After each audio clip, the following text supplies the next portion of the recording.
Shalom umat Tuhan yang terkasih, kembali lagi berjumpa dalam Bina Iman GKI Klasi Solo pada hari ini. Begitu, mari kita memulai Bina Iman ini di dalam doa. Mari kita berdoa.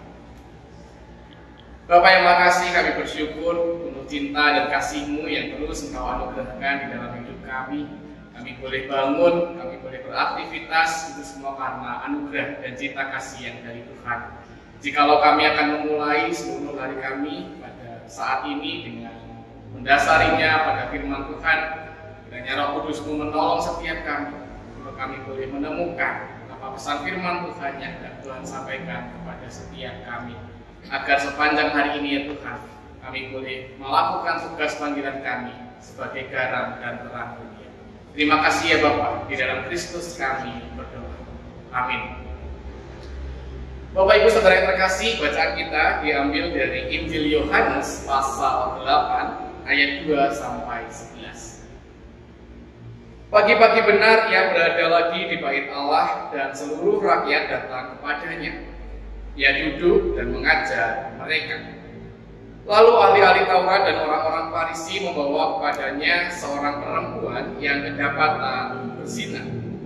Mereka menempatkan perempuan itu di tengah-tengah dan berkata kepada Yesus, "Guru, perempuan ini tertangkap basah ketika ia sedang berzina. Musa di dalam hukum Taurat memerintahkan kita untuk melempari perempuan-perempuan yang demikian dengan batu. Bagaimana pendapatmu tentang hal itu?" Mereka mengatakan hal itu untuk mencobai dia, supaya mereka memperoleh sesuatu untuk menyalahkannya. Namun Yesus membungkuk lalu menulis dengan jarinya di tanah.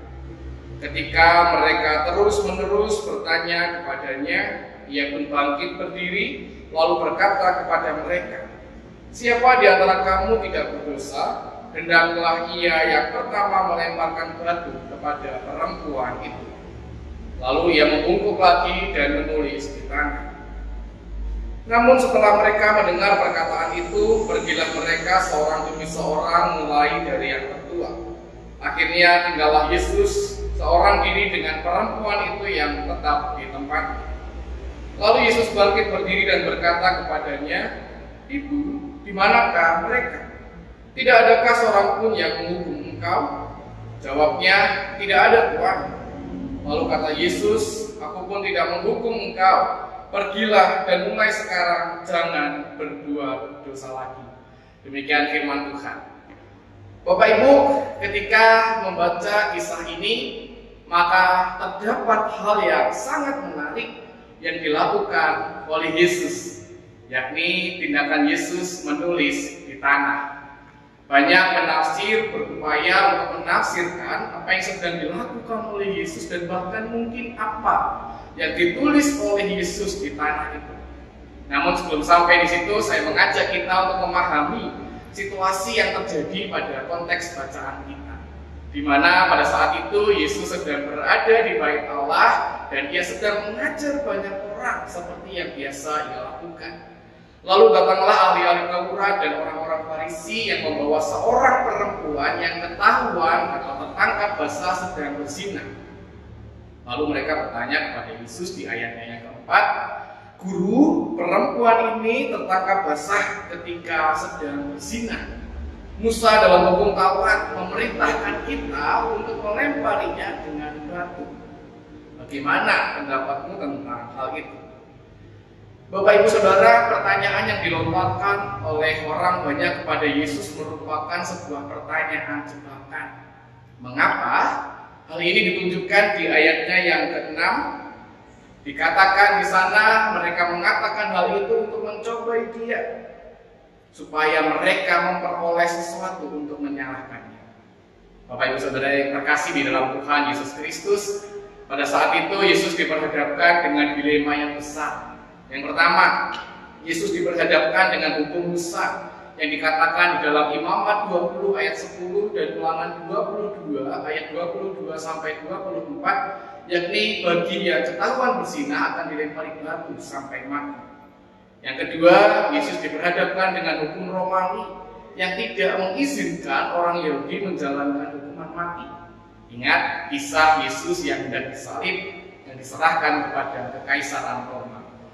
Kalau Yesus memberlakukan hukum Musa, maka ia akan dipersalahkan dengan hukum Romawi. Sebaliknya, kalau Yesus meniadakan hukum Musa, maka ia akan dikatakan membatalkan hukum Taurat. Menyikapi dilema yang besar ini, Yesus membungkuk lalu menulis dengan jarinya di tanah, dikatakan di ayatnya yang ke-6. Para penafsir menafsirkan bahwa Yesus sedang menuliskan suatu ayat atau kitab suci dan atau bahkan dosa-dosa orang pada saat itu, ahli Taurat, orang Farisi, dan seluruh orang yang ikut serta di dalamnya. Namun berbagai penafsiran ini pun tidak cukup menjawab apa yang sebenarnya dilakukan oleh Yesus. Namun yang menarik, ketika Yesus terus didesak, ia bangkit dan berkata, "Siapa di antara kamu yang tidak berdosa, hendaklah ia melempar batu yang pertama kepada perempuan itu." Lalu ia kembali membungkuk, menulis lagi di tanah dengan jarinya. Dan setelah mendengar perkataan Yesus, dikisahkan orang-orang itu mulai pergi satu persatu meninggalkan perempuan itu dan dimulai dari yang tertua. Ini menunjukkan betapa tidak ada seorang pun yang tidak berdosa yang layak melempari perempuan itu dengan batu. Bahkan di ayat terakhir, Yesus pun juga tidak menghukum. Ia tidak menghukum perempuan itu dan ia memberikan pengampunan dengan mengatakan, "Aku pun tidak menghukum engkau.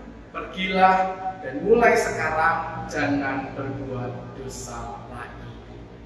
Yesus memberikan pertolongan, pengampunan, dan bahkan mengubahkan perempuan itu menjadi pribadi yang lebih baik. Bapak Ibu Saudara, dari kisah ini kita dapat menemukan bahwa apa yang dilakukan oleh orang banyak saat itu adalah benar, namun tidak tepat. Mengapa? Satu, berkaitan dengan hukum Musa, harusnya yang dihukum mati dengan dilempari batu adalah laki-laki dan perempuan yang ketahuan berzina. Namun yang mereka bawa hanyalah si perempuan itu saja, tidak dengan laki-lakinya. Tentu bias gender. Yang kedua, memberlakukan hukum itu benar agar seseorang mempertanggungjawabkan perbuatannya, namun tidak dengan hukuman mati. Ya, tentu ini pro kontra ya Bapak Ibu, karena beberapa kelompok sosial menyetujui hukuman mati bila mana pelanggaran yang dilakukan sudah tidak dapat diampuni. Namun pertanyaannya adalah apakah ada dosa yang terlalu besar yang tidak dapat diampuni oleh seseorang? Yang ketiga, mereka melakukan tindakan yang benar, yakni hukum Taurat perihal jangan berzinah. Namun motivasinya kurang tepat, yakni mereka berupaya menyudutkan Yesus. Dalam perjalanan iman, pelayanan, dan kehidupan kita dimanapun, hati-hati, kita dapat saja terjebak dalam hal-hal ini.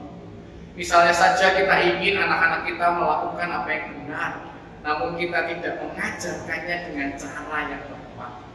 Kita ingin anak-anak kita jujur, namun kita sendiri berbohong.